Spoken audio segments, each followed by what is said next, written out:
वर्तमान मंच को डाकिबा लिप्सा राणी पल्लाई जे कि भद्रक वासुदेवपुर आछंती। स्वागत जणैबा लिप्सा राणी पल्लाई।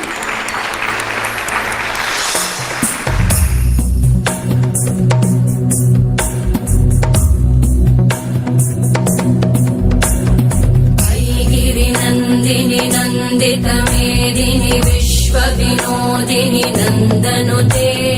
गिरिवर विंध्य शिरोधिनी वासिनी विष्णु विलासिनी जिष्णुनुते भगवती हेशिति कंठ कुटुंबिनी भूरि कृते जय जय हे महिषासुर मर्दिनी रम्यकपर्दिनी शैलसुते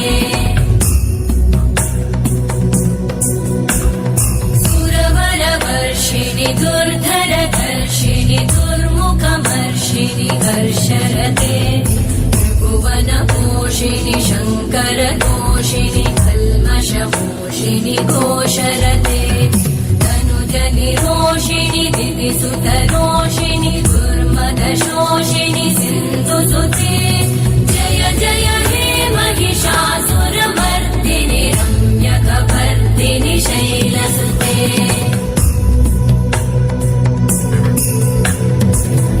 जगदम्ब मदम्ब कदम्ब वन प्रियवासिनि हासरते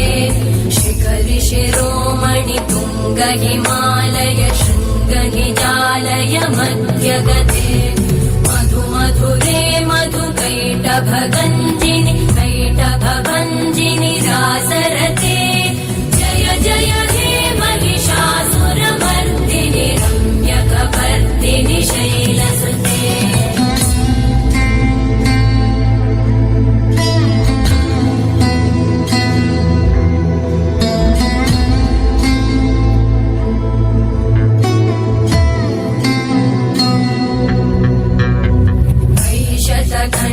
विखण्डित रुण्ड विकुण्डित शुण्ड गजाधिपते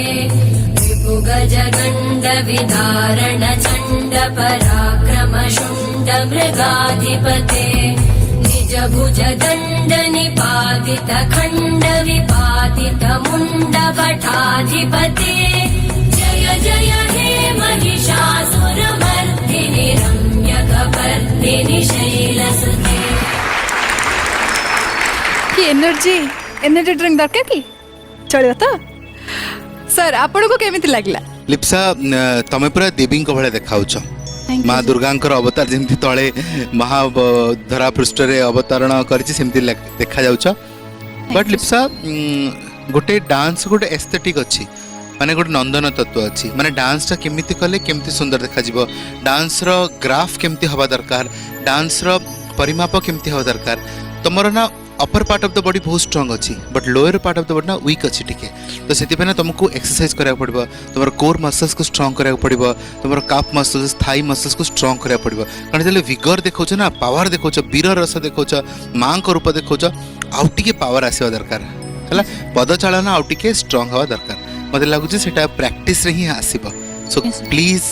बढ़िया तुम देखा जाऊच गोटे बढ़िया परफॉर्मर हो पार प्रैक्टिस पूरा जोरदार कर पूरा ठीक अच्छे God bless you thank you sir madam Priyanka मत एक्चुअली जो भयंकर रूप दुर्गा रूप देखा मोरी आड़ को चाहिए मत डरिकी मुझे छानिया पूरा मो आड़ कहीं जाऊल मु भल लगुला मत प्रकृति डराऊल नहीं सी कहते कि भल लगुला मु भल लगुली मत भी तुम बहुत भल लगुच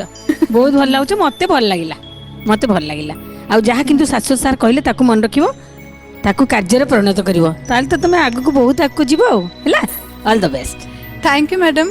बहुत बढ़िया लगे परफॉर्मेंस और जजेस मान कमेंट तो बहुत बढ़िया थिला। थैंक यू आसन ग्रहण।